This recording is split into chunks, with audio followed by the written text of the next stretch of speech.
CBN Campina.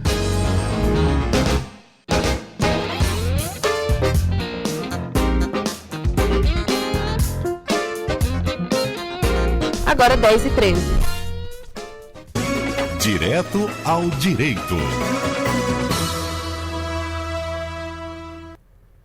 De volta com o CBN Campina na coluna Direto ao Direito, e um assunto tomou conta das redes sociais na semana passada e o Tribunal da Internet ficou dividido. É que as cantoras Juliette, que é daqui de Campina Grande, e também a Duda Beat, que é pernambucana, lançaram juntas uma faixa promocional chamada de Magia Amarela.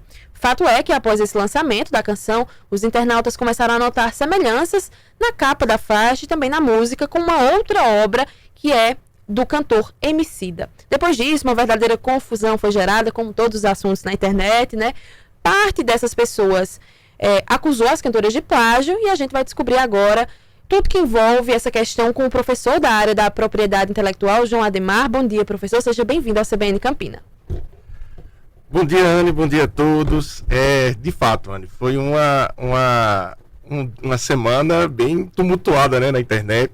E eu acho que, pra gente que lida com essa área, até uma semana assustadora, porque é incrível e acho muito legal, convidativo mesmo, a gente discutir essa pauta, porque é incrível a quantidade de opiniões efetivamente infundadas e passionais que envolve o tema, que envolve a propriedade intelectual. A propriedade intelectual por si só já é um tema apaixonante. Eu conversava contigo, né, para a preparação da minha vinda, e eu comentando, né, não, se for para...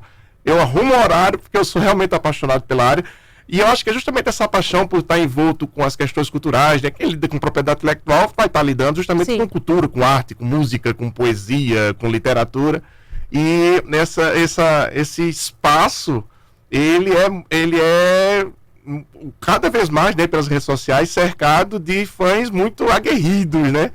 Então, a gente... Que acabam gerando opiniões equivocadas. Exatamente. Né? Então, assim, não passa a ser só uma relação de opinião jurídica, de confronto de teses jurídicas, mas de paixões mesmo. E acho que é muito próprio do tema, da propriedade intelectual em si, de quem lida com arte, com cultura, mas é muito próprio também desse momento, né, em que tudo é muito livre do ponto de vista da expressão, às vezes não comedida, e dos riscos, né, que isso pode gerar, até pela consumação de um outro crime, né, que é o crime de calúnia. É isso. Primeiro, eu queria que o senhor explicasse pra gente, começasse explicando o que caracteriza, de fato, o crime de plágio. Vamos lá. A gente tem um tipo penal muito claro, que é o 184. Para você ter uma ideia, a especificação do termo plágio, assim como era o termo contrafação,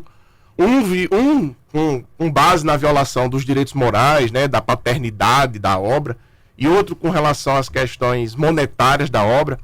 Para você ter uma ideia, ela inclusive foi suprimida, essa bipartição foi suprimida. A gente tinha até a definição específica de um e de outro, mas tudo agora agora não, já há um certo tempo, nessa última década a gente houve uma mudança para efetivamente ter um único tipo penal, que é a violação de direitos autorais, que vem a englobar todas as situações, sejam as situações que envolvem a questão do nome da pessoa em vinculação à obra, seja as questões monetárias do uso com não pagamento da obra. Mas o que se resta do ponto de vista conceitual de plágio é a subtração do nome do sujeito que cria. Ou seja, não é nem só a apropriação de uma obra do outro, mas é a subtração em relação à obra. Então, se determinado sujeito é autor desta obra, ainda que essa obra esteja em domínio público, por exemplo, esse nome tem que estar creditado como referência dela. Então, assim, ao ignorar esse nome, eu entro nessa primeira seara da violação do direito autoral dentro do ponto de vista criminal. Tem também, e aí eu acho que isso foi talvez o que mais ensejou a revolta nem tanto do Emicida, né, das pessoas e do público, e do irmão do Emicida, que veio a público. Sim. E tal. Acho que foi muito mais a questão da não ocorrência mesmo do acordo, né? Então, assim, houve uma situação que foi para aquilo que a gente tem conceitualmente, muito mais própria da contrafação do que do plágio em si. Sim. Então, isso E o que configura, no caso? O que seria a configuração é utilizar a obra, se é que de fato a obra é uma reprodução da outra, que isso é uma outra discussão também muito interessante, que provavelmente a gente até chegue nela, em se caracterizando a aproximação da aula, o fato de não haver o crédito, a não retribuição financeira. Aí é outra história, sabe? Então, assim, você sai de uma seara que é muito mais moral, a gente chama, inclusive no direito, a gente tem essa diferenciação entre direito moral e patrimonial, e a gente entra da questão do patrimônio. Claro, quem faz arte não faz arte, não vive apenas da arte pela arte. A gente que abraça essa causa e vê isso junto com as pessoas que a gente está junto, sabe muito bem que, claro, os artistas eles vivem pela arte, mas eles precisam sobreviver dela. Então a arte é também e isso, na verdade, é o próprio motivo para a criação do direito autoral.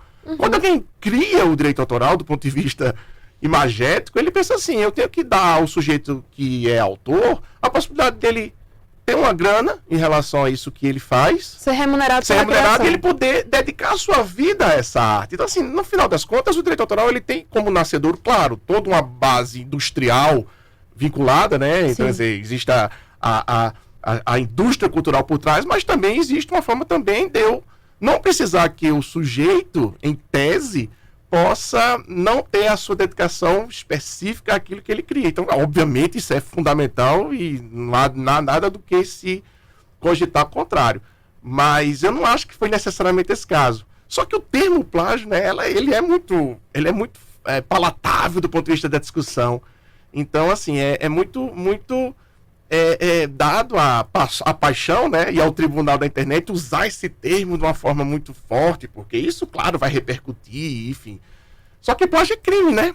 Ainda que não nomeado mais como tal, a partir do momento que eu indico que alguém o cometeu sem ter cometido, eu estou cometendo outro crime que é o de calúnia. Então, assim, o que está sendo feito, efetivamente, sobretudo em cima de Juliette e Duda Beat, é a imputação de um crime. Que inclusive, no pronunciamento dela, ela fala sobre isso, né? Ela como advogada. Exatamente, ela sabe, ela tem essa percepção. Então, na hora que se imputa isso, efetivamente, quem imputa também está cometendo. E aí vem o grande lance, que mas ela deveria saber. Quando a gente começa a imaginar o ato do plágio em si, ou aquilo que popularmente se usa, independentemente da perspectiva legal, a gente tem que ter em mente que só existe plágio doloso. Ninguém copia uma arte de ninguém sem querer. Então, assim, já parte desse pressuposto. É claro que na academia começa a se ter conceitos de plágio conceitual. E essa, inclusive, era a nossa próxima pergunta, que era se existia esse plágio acidental. Cara, não existe o tipo culposo do plágio. Nós bebemos de referências. Então, assim, existe realmente um limite. Eu não quero, obviamente, entrar dentro da série de julgar o quão desconfortável foi, por exemplo, para o Emicida em se ver nessa situação. Eu dei uma vasculhada na internet, né, em reportagens, enfim, podcasts, situações, antes de vir aqui falar contigo, até para conhecer melhor o processo em si, a situação em si, não o processo jurídico, mas o processo no sentido social que se desencadeou. E, engraçado, uma das situações que foi alegada foi o uso do termo amar-elo, ou seja, numa junção. Primeira coisa que me veio à cabeça foi Djavan, né? O verde faz o azul com o amarelo, o elo. Ou seja, essa jogada de palavras do amar e o elo, atribuída a Emicida, se você for atrás, Djavan já cantava. Vários outros artistas, Ou seja, não é nada tão novo assim. Passou-se a questionar também a questão da tipografia, né? Da capa. Poxa, tipografia de capa, quem faz é o designer da capa. Então, assim... E aí isso já sai de uma esfera efetivamente autoral e já entra dentro de uma esfera da propriedade industrial, que é um outro braço da propriedade intelectual. Existe na propriedade industrial uma coisa que a gente chama trade dress. existe uma tentativa de tradução no Brasil que a gente chama de conjunto imagem, que é a tentativa de proteção, ainda isso não está dentro de uma esfera positiva no direito, ainda não está positivado, mas é uma tentativa de você resguardar o conjunto, como o próprio nome diz, o conjunto imagem, o entorno, a vestimenta.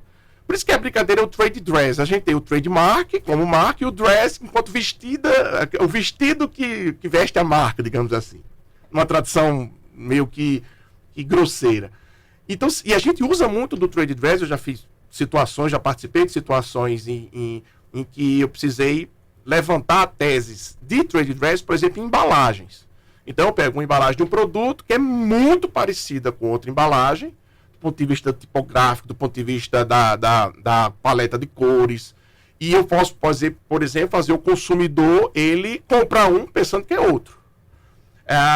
Isso pode ser dentro de um ambiente de uma loja, por exemplo, eu posso ter a mesma ambiência de uma, de outra, e eu entrar na loja pensando que eu estou consumir o produto tal, na verdade eu estou no outro. Isso dentro do design, isso já vem sendo discutido. Mas isso só passa a ser efetivamente gerar uma confusão de conjunto imagem se existe para o resultado disso uma concorrência desleal. Ou seja, se o consumidor deixa de comprar o produto A para comprar o produto B, pensando que ele está comprando o primeiro. O que não me parece ser o caso. Ninguém vai deixar efetivamente de consumir um em face do outro, porque são obras artísticas de características diferentes. Inclusive a segunda nem é obra artística do ponto de vista do consumo próprio, porque ele foi visto como, ou foi inserido como uma campanha publicitária. Era essa a minha outra pergunta. No caso, não foi só um lançamento de uma música entre duas cantoras, foi uma obra publicitária. E a gente tem na publicidade o uso de paródias. Constantemente a gente vê que marcas se apropriam, claro, acreditando, de obras de outros artistas nessa tentativa de massificar a venda de um produto, de um serviço. E aí, como é que a gente faz essa... Como a gente distingue? Cara, eu me reportei as minhas aulas e a tua pergunta maravilhosa, no sentido que parece que eu vou começar a debater numa aula exatamente isso. Porque não é só a paródia. É a paródia e a paráfrase. A gente tem lá nos direitos autorais as chamadas limitações. Sim. Então a gente tem um rol de elementos que não são protegidos, o que já entra efetivamente a ideia, por exemplo. Ideias não são protegidas. A gente só protege a materialização da ideia. Não precisa ir muito longe. Se a gente pega lá Vinícius de Moraes, eu sem você, sou só desamor, um barco sem mar, um campo sem flor, avião sem asa, fogueira sem brasa, né? Ou seja, que quer dizer, eu vou dizer que Claudinho Bochecha plagiou Vinícius de Moraes? É óbvio que não. Mas a essência da comparação de eu não ser o que o outro é, eu não sei ser eu mesmo sem o outro próximo de mim, né? Ou seja, um campo sem mar, um campo sem flor, um avião sem asa. Ou seja, eu sou ninguém. No final das contas, tanto Vinícius como Claudinho Bochecha estão dizendo que eu sou nada sem a outra pessoa, sem a outra metade, né? Isso é plágio? É óbvio que não é. Porque o que se protege é a materialização da ideia, e não a ideia de fazer uma comparação entre dois elementos. Não precisa ir muito longe. Eu sempre uso muito esse exemplo, porque de fato ele mostra essa possibilidade. Mas não é só aquilo que não é protegido. Você citou uma situação que são chamadas limitações, que é aquela situação em que o uso, mesmo não autorizado, ele é permitido quando para fins específicos na lei. Entre eles está justamente a paráfrase e a paródia. Não se caracteriza efetivamente uma paródia porque não tem a situação do humor.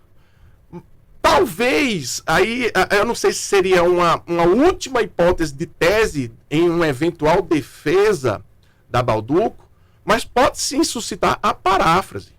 Então, de repente, eu estou aqui conversando contigo e de repente a conversa tá legal e você olha para mim e diz, eu não sei se eu vou encerrar a entrevista agora, encerrar ou não encerrar, eis a questão. Você está fazendo uma paráfrase. Sim. Então quer dizer que você está plagiando Shakespeare porque você está fazendo uma paráfrase. Então, entende? Então, o grande lance é, quando você vai para a web, as pessoas só passam a ver que existe uma imitação. Primeiro, são situações distintas. A música eu fui ver, são bem distintas. Assim, não tem absolutamente nada a ver. Não chega nem a gerar um exemplo como esse que eu fiz agora do Claudinho Bochecha e do Vinícius de Moraes. Chega a ser distante nesse nível.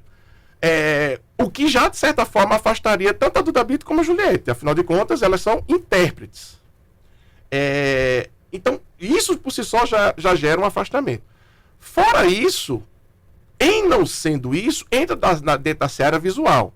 E na seara visual, aí a gente pode gerar uma série de situações contraditórias em face daquilo que eu falei, da inexistência ainda perfeita do conceito de trade dress, e na existência, essa existência não se casa efetivamente com uma situação dessa, porque não gera conflito no consumidor. Agora, você diz, mas não tá, não, tem que dizer, o Bauducco não fez nada de errado. Ao que me parece, o grande primeiro erro dela, eu não vou dizer o primeiro do ponto de vista cronológico, porque eu acho que cronologicamente a falha foi ela não ter deixado muito claro que era uma obra baseada na outra ou que existia uma referência imediata. Ainda que não necessariamente ela fosse vital para a não consecução desse eventual plágio. Mas acho que a segunda, e isso aí sai da esfera da propriedade intelectual, é que a música foi lançada sem a especificação de que era uma propaganda.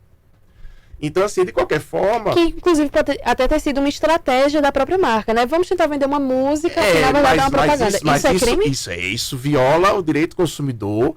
Eu, enquanto consumidor, tenho que ter o direito de saber que aquilo é uma propaganda ou não.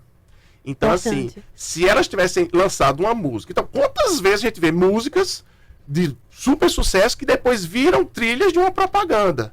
Então, o camarada vai lá e diz, eu quero usar a tua música... E ele faz um acordo com o cara e licencia a música e o cara vai lá e grava. Que, ao que me parece, foi inclusive a intenção inicial com relação ao Emicida. Se não, efetivamente, a música, o conceito. Se existisse essa música anterior, da Juliette e da Duda Beat, e eles... Aí tudo bem, não foi uma propaganda efetivamente pensada para a música, mas a música que inspirou, enfim, descaracterizaria essa situação, quase não sabe. Mas não foi, né, cara? Ela foi colocada como se fosse um novo lançamento. Aí sim, aí foi uma bola fora, assim, absurda. Ainda nesse assunto de músicas, a gente tem aqui o Brasil, ele é muito criativo, né? O brasileiro. A gente tem várias versões de músicas de artistas internacionais, vários exemplos de grandes sucessos aqui no Brasil, que é uma música original, que aí se faz uma versão em português. A gente tem aí nos anos 90 várias versões de forró.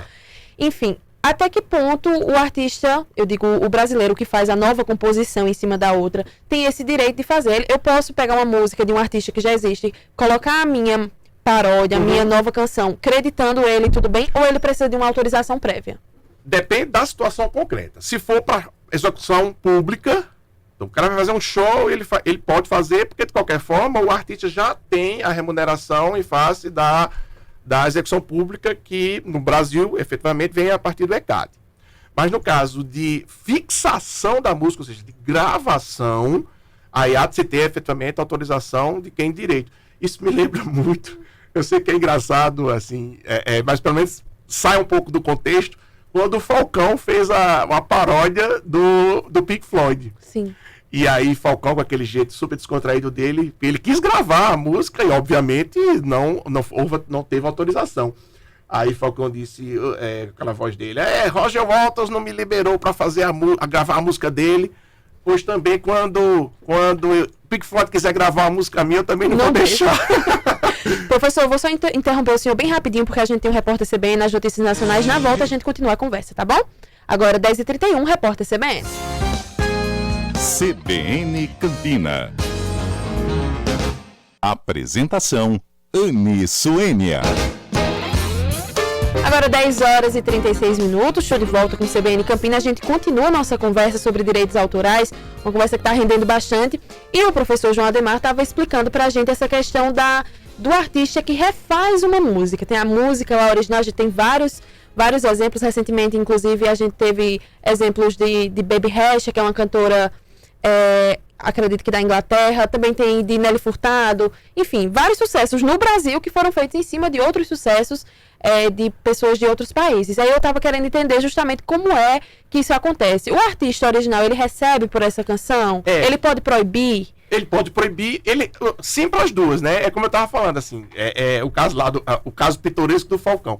Mas tirando o caso pitoresco, na hora que a pessoa quer gravar, aí ele tem que fazer ele faz a fixação da obra, a obra passa a ser editada, né? Então, a partir desse momento, ele precisa de autorização para edição. Então, assim, o autor original, ele não pode impedir a execução, porque a execução é como se fosse um espaço da chamada função social da propriedade. Toda propriedade tem que ter um fim social. A gente sempre fala isso quando fala em propriedade física, né? O terreno foi desapropriado, o latifúndio que foi... Mas a propriedade intelectual é uma propriedade, como qualquer outra. Então, ela também tem que atingir o seu fim social. Então, qual o fim social primário da propriedade? Da cultura. Da propriedade intelectual, gerar cultura. Então, eu não posso ter uma obra, por exemplo, impedir a execução dessa obra. Mas, na hora que existe a fixação, a nova fixação, a versão e a gravação posterior, com nova versão, ou tradução, etc., eu já saio da seara meramente moral e eu entro na seara patrimonial. Ou seja, alguém vai ganhar dinheiro com aquilo que eu fiz originalmente. E aí ele sim precisa de autorização e vai receber por isso. É engraçado que assim, quando você tem, por exemplo, traduções específicas, você pega lá um Zé Ramalho que fez uma tradução ipsilitris lá do Bob Dylan. Verdade. Né? Então aí eu tenho uma tradução. Então o tradutor, ele tem os créditos de tradutor, mas ele meramente traduziu a obra originária. Mas eu tenho versões que não são tradução, são músicas, novas versões. São letras completamente diferentes. E é engraçado que, a rigor, se você pegar do ponto de vista prático, ele vira coautor. Então, assim, permanece a melodia de alguém e entra a letra de alguém. Música, basicamente, é letra, tirando a letra, né? A questão, obviamente, litero musical, mas música, especificadamente, é ritmo, harmonia e melodia. O que o direito protege é a melodia. Eu não protejo a harmonia, nem protejo o ritmo. Até porque seria um absurdo eu proteger ritmo, por exemplo. Verdade. Eu protejo a melodia. Então, assim, nas literomusicais eu tenho a letra e tenho a melodia. Então, na hora que eu faço a versão, eu crio uma letra nova, mas eu permaneço com a melodia. E, obviamente, então, passa a ter, aspas, uma coautoria nova, e na divisão dos direitos vinculados, passa a se ter entre o sujeito que fez o original e o novo. Entendi. Muito obrigada, professor. Eu queria ter mais tempo para a gente conversar mais sobre esse assunto, um assunto maravilhoso, que inclusive eu tenho muito interesse, gosto muito de falar sobre isso, sou entusiasta da música, não toco, não canto, mas amo escutar. A música é a arte número 1, né? É a arte das musas e ninguém consegue se livrar dela para nada na vida. Muito obrigada pela participação. Nós conversamos então com o professor João Ademar, que explicou brilhantemente esse assunto. Já estendo o convite para que o senhor volte para falar sobre vários outros assuntos também. Eu que agradeço demais e muito obrigado mesmo. Um abraço a todos que estão vindo e viva a propriedade intelectual.